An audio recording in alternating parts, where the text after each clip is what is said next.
नमस्कार दोस्तों, क्या हाल चाल है। तो अब तो वैकेंसी आ गई। अब तो जिस चीज का वेट कर रहे थे वो आपके सामने है। 607 वैकेंसी आई है आरएएस की। और 4 तारीख से अपने फॉर्म स्टार्ट हो जाएंगे। 3 जुलाई तक फॉर्म भरे जाने, मतलब पूरा 1 महीना आपको मिल रहा है फॉर्म भरने के लिए। बट ऐसा मत कर देना यार कि अभी वैकेंसी आई थी तो जोश जोश में तो चीजें स्टार्ट कर दी, फिर से लगे कि यार अभी तो 6 महीने हैं तो पढ़ लेंगे। आप सबको ये बात भी पता है कि हाँ, अपने पास जो है 29 नवंबर को अपना प्रीलिम्स होना है। 29 को होना है, तो अभी एग्जैक्ट अपने पास जो है वो पूरे 6 महीने हैं कि पढ़ लेंगे यार, इतना लोड क्यों लेना है। पर ठीक है, वो सबकी अपनी अपनी चॉइस है। इस वीडियो में हम लोग बात करेंगे उन स्टूडेंट्स के लिए जो थोड़ा सिलेबस को लेके कंफ्यूज रहते हैं, या जो फ्रेशर्स हैं। फ्रेशर्स को ये नहीं पता होता कि प्रीलिम्स की तैयारी और मेंस की तैयारी एक साथ कैसे करी जा सकती है।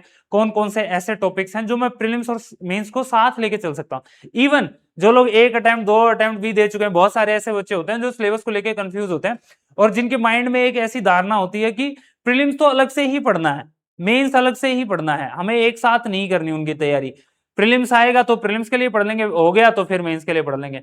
ऐसा नहीं है भाई, ऐसी तैयारी नहीं करनी। अगर आप चाहते हो कि आपका ये लास्ट अटेम्प्ट हो, मतलब कुछ लोग ऐसे करते हैं ना कि इस बार तो हम लोग प्रीलिम्स निकाल लेते हैं, फिर प्रीलिम्स निकाल के फिर अगले अटेम्प्ट में मेंस निकाल लेंगे, फिर देखेंगे तीसरे अटेम्प्ट में सिलेक्शन होता है, पहले दूसरे में तो कहां ही चांस है।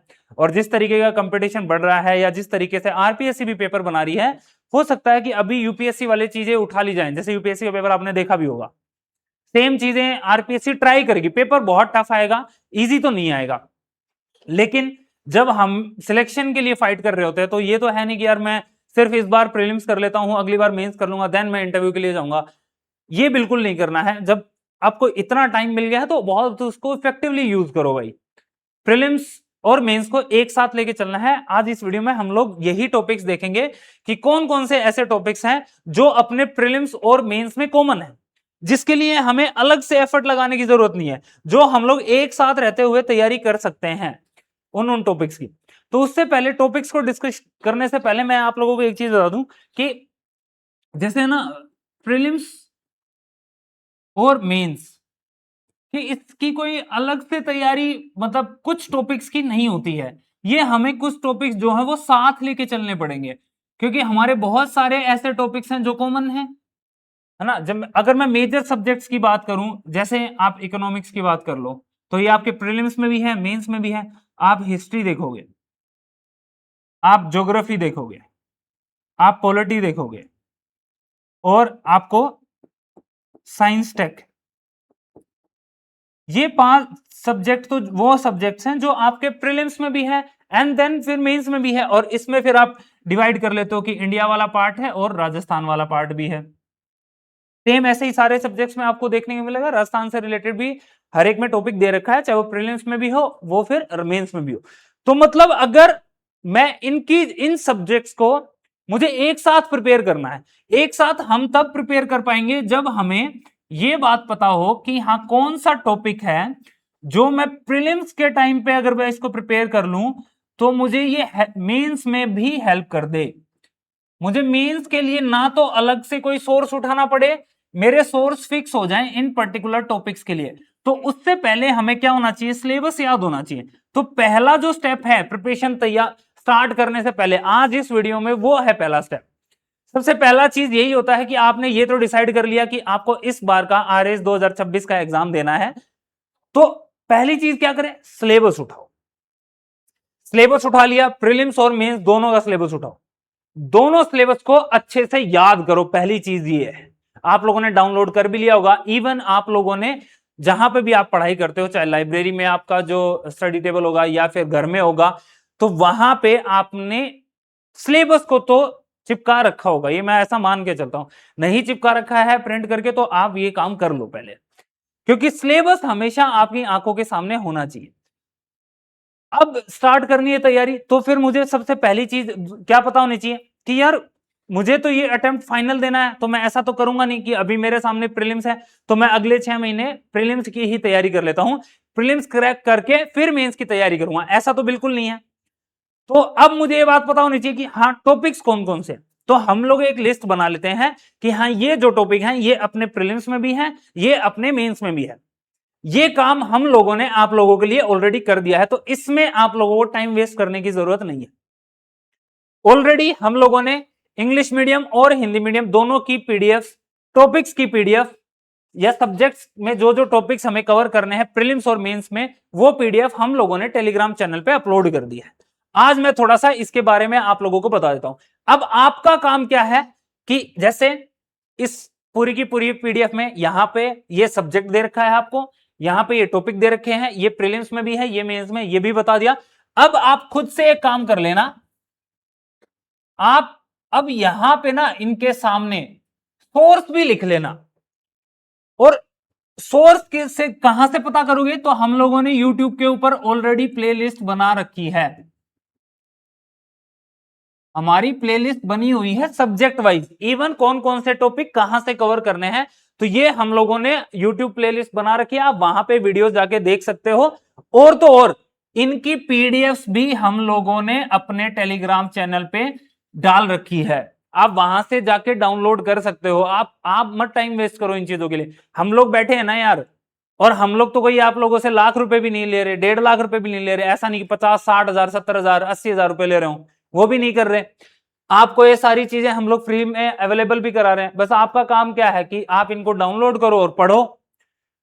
अब जैसे ये जो टॉपिक है Rajasthan history art and culture वाले, जैसे Rajasthan art and culture, literature, tradition and history, अब ये कहां से पढ़ना है, ये लोकेश सर ने वीडियो, प्रॉपर वीडियो बना रखे हैं हर एक टॉपिक को लेके, और उससे रिलेटेड सारी की सारी पीडीएफ, इवन इंग्लिश और हिंदी मीडियम में। एक दो पीडीएफ ऐसी हैं जो आपका इंग्लिश मीडियम में नहीं है, आपको नहीं मिलती है, तो आप एक काम कर देना, हमें टेलीग्राम पे हेल्प डेस्क जो है हमारा, उस पर मैसेज कर देना, हम आपसे वो बुक्स शेयर कर देंगे, वो चैप्टर वाइज कंपाइल भी कर रखी हैं। फिर आप लोग क्या करो कि इन टॉपिक्स को ये देखो कि इन टॉपिक से प्रीलिम्स में किस टाइप का क्वेश्चन आता है। तो अब हमारा जो दूसरा काम होगा वो होगा पीवाईक्यूज का। हमें पीवाईक्यूज हमारे पास होने चाहिए, और वो टॉपिक वाइज होने चाहिए कि किस टॉपिक से किस तरीके का क्वेश्चन होना चाहिए, प्रीलिम्स और मेंस दोनों। मेंस के 5 नंबर और 10 नंबर के कौन से क्वेश्चन पूछे गए हैं पिछले एग्जाम्स में, किस टॉपिक से, वो पीडीएफ हम लोग बना के आप लोगों को दे देंगे। आप लोगों को अलग से 2013, 16, 18, 21, 23, 24 इनके पेपर्स निकालने की आवश्यकता नहीं है। हम लोग आप लोगों को टॉपिक वाइज कलेक्ट करके एक जगह पे दे देंगे प्रॉपर इनके साथ कि कौन से टॉपिक से किस तरीके मेंस के। सेम ऐसे ही आप लोग प्रीलिम्स के निकाल लो, तो एक आइडिया लग जाता है। जैसे मैं अगर इंडियन हिस्ट्री की बात करते हैं, इंडियन हिस्ट्री में जैसे इंडस वैली सिविलाइजेशन आपको प्रीलिम्स में भी और मेंस में दोनों में कॉमन है ये टॉपिक। अब आपको पता है कि प्रीलिम्स में किस तरीके से क्वेश्चन आता है। जब आप इंडस वैली सिविलाइजेशन पढ़ रहे होगे तो आपको पता है कि उसकी साइट से क्वेश्चन आ जाता है, पर्टिकुलरली फीचर्स से क्वेश्चन आ जाता है।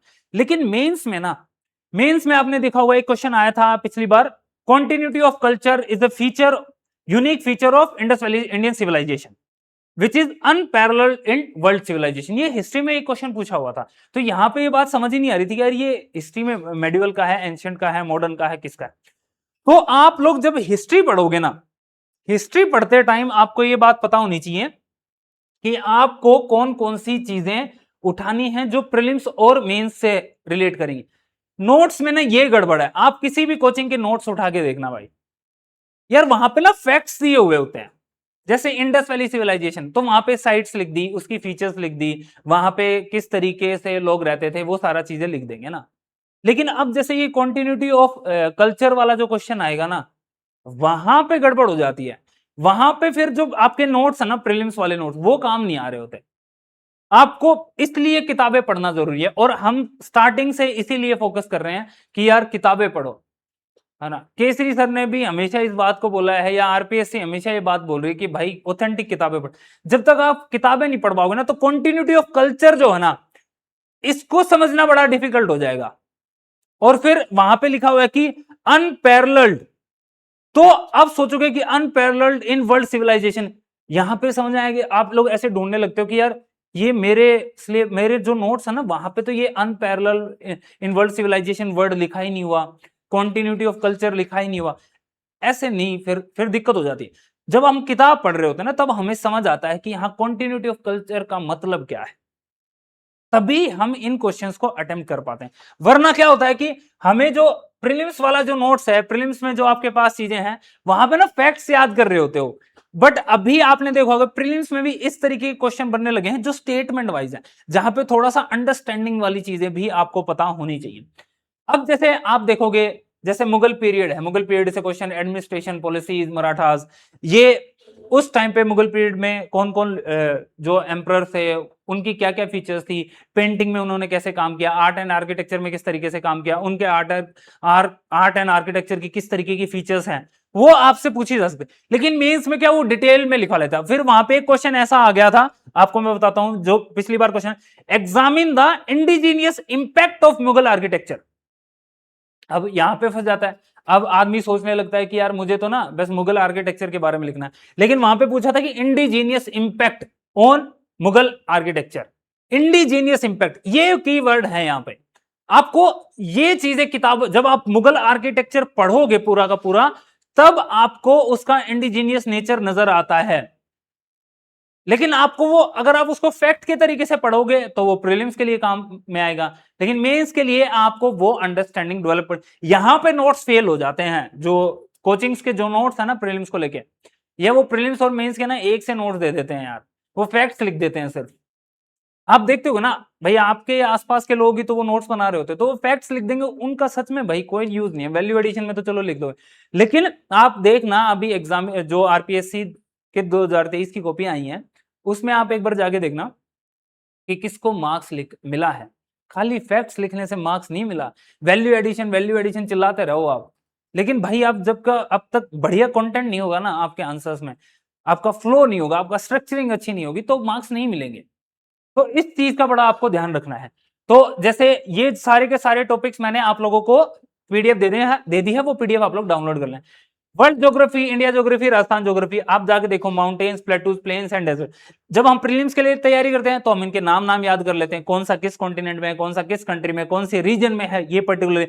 बट वहां पे हो सकता है कि आपसे फॉर्मेशन पूछ ली जाए, पर्टिकुलर प्लेटू की फॉर्मेशन पूछ ली जाए, वहां के डिस्टिंक्टिव फीचर्स क्या क्या है, सैलिएंट फीचर्स क्या क्या है, उसका इंडियन ज्योग्राफी पे क्या इंपैक्ट है वहां की। हो सकता है कि इस क्वेश्चन को रिलेट भी कर दे या इंटर रिलेट कर दे इकोनॉमी से, कि किस तरीके से जो डेक्कन प्लेटू की ज्योग्राफी है वो डिफाइन करती है वहां की इकोनॉमी को। तो आप लोग बताओ, उसको उसको डिस्क्राइब करो, उसको एक्सप्लेन करो, या इस स्टेटमेंट को इवेलुएट करो। तो आपको वो जब पढ़ते हो ना, तब वहां पे रोल समझ आता है चीजों का। तो ऐसे ही सारे टॉपिक्स हमने आप लोगों को बता दिए हैं। जैसे इंडियन कॉन्स्टिट्यूशन, हम इंडियन पॉलिटी की बात करें तो फ्रेमिंग ऑफ कॉन्स्टिट्यूशन है, preamble, citizenship, fundamental right, DPSP, duties, ये सारे प्रीलिम्स में पढ़ने, मेंस में। अब प्रीलिम्स में आप इनके सारे फैक्ट्स पढ़ के चले जाते हो, लेकिन वहां पे आपने देखा होगा, जैसे इस बार का जो क्वेश्चन था, रीजनेबल क्लासिफिकेशन आपसे पूछ लिया, तो लोग वहां पे आर्टिकल 14 लिख के आ गए। आर्टिकल 14 नहीं लिखना था, आपसे रीजनेबल क्लासिफिकेशन पूछी गई थी। तब वहां पे अगर आपने किताब पढ़ी होती तो वो कीवर्ड्स, 2 कीवर्ड्स थे, वो कीवर्ड्स अगर आप मेंशन कर देते तो आपको मार्क्स मिल जाते। इवन एक वर्ड भी किसी ने मेंशन किया तो उसको 1 नंबर मिला है जरूर उसमें, ऐसा नहीं कि नंबर नहीं दिया। बट आप रैंडम कुछ भी लिखोगे, आप फैक्ट्स लिखने लग जाते हो, तो उसका मार्क्स नहीं मिला। आप देखना कॉपीज जाके, union government, executive, legislature, judiciary, ये सारे के सारे प्रीलिम्स और मेंस में भी है। आप यूनियन स्टेट रिलेशंस देख लेना, अर्बन लोकल बॉडीज हो गया, पंचायती राज हो गया, सारे कमीशन हो गए, गवर्नर। अब गवर्नर में प्रीलिम्स में आप सारे क्या बोलते हो कि फैक्ट्स पढ़ ले, तो फिर मेंस में आप देखते हो कि गवर्नर का रोल, जैसे तमिलनाडु गवर्नर का जब उस टाइम पे इशू चल रहा था, तो वो क्वेश्चन आपसे पूछ लिया था मेंस में। अब अगर आप न्यूज़पेपर नहीं पढ़ रहे होगे ना, तो उस क्वेश्चन को आप अटेम्प्ट ही नहीं कर सकते। तो यहां पे न्यूज़पेपर का रोल आपके लिए बढ़ जाता है। फिर इकोनॉमी वाला, इंडिया और राजस्थान के कौन कौन से ऐसे टॉपिक्स हैं जो आपको, आपके लिए कॉमन है, वो हमने बता दिए हैं। सेम ऐसे ही साइंस टेक का आप लोगों ने देखा होगा कि यहां पे तो प्रीलिम्स में बेसिक्स ऑफ एवरीडे साइंस है ना, या जनरल साइंस लिखा हुआ है, लेकिन जनरल साइंस में तो फिजिक्स, केमिस्ट्री, बायो सारी आ गई। अब पढ़ें क्या, कौन सा चैप्टर पढ़ें? तो भाई सिंपल है, जो जो चैप्टर्स प्रीलिम्स, वो सॉरी मेंस के सिलेबस में दे रखे हैं, जैसे केमिस्ट्री में एटॉमिक स्ट्रक्चर हो गया, कार्बन कंपाउंड्स हो गया, है ना, फिजिक्स में आपका इलेक्ट्रिसिटी हो गया, मैग्नेटिज्म हो गया, बायो में आपका सेल हो गया, हेरिडिटी वाला हो गया, डाइजेशन वाला हो गया, ये जो चैप्टर्स, सारे जो चैप्टर्स मेंशन है ना, हमने सारे की पीडीएफ आप लोगों को प्रोवाइड करवा दी है ऑलरेडी। तो आप वो मेंस वाला सिलेबस पढ़ो प्रीलिम्स के लिए, यहां पे मैं पर्टिकुलरली साइंस की बात कर रहा हूं, तो पूरी की पूरी केमिस्ट्री पढ़ो, पूरी की पूरी फिजिक्स और पूरी की पूरी आप बायो पढ़ो। टेक के लिए सेम कुछ टॉपिक्स हैं जो मेंस में भी आप पढ़ोगे और वो प्रीलिम्स में भी आपको पढ़ोगे, बट प्रीलिम्स में सिर्फ फैक्ट्स पढ़ने हैं या फिर आप थोड़ा सा एनालिटिकल जाओ, लेकिन मेंस में आप लोग ऑल टुगेदर आपको चीजें अलग देखने को मिलेंगी। सारे के सारे क्वेश्चन जो होंगे वो 5 नंबर के आएंगे, 5 साइंस वाले में, साइंस एंड टेक में, तो आपको वहां पे लिखना भी, और यहाँ पे फिर करंट अफेयर्स का रोल भी बढ़ जाता है अपने लिए। तो ये जो टॉपिक्स हैं आप लोगों के साथ हमने पीडीएफ इंग्लिश और हिंदी दोनों पीडीएफ शेयर कर रखी है, तो आपको ये जरूर ये सारे याद कर लो। भाई आपके लिए ना इतनी मेहनत कोई नहीं करेगा, ये कोई नहीं निकाल के देगा आपको, हम लोग कर रहे हैं तो इस चीज का फायदा उठा लो। कोई आपके लिए इसके लिए हम लोग आपको चार्ज तो कर नहीं रहे हैं, तो आप लोग आराम से इस पीडीएफ को निकालो और पढ़ के कि हाँ कौन सा टॉपिक आपको कहां कहां से करना है, ये सोर्सेज और डिफाइन कर लो।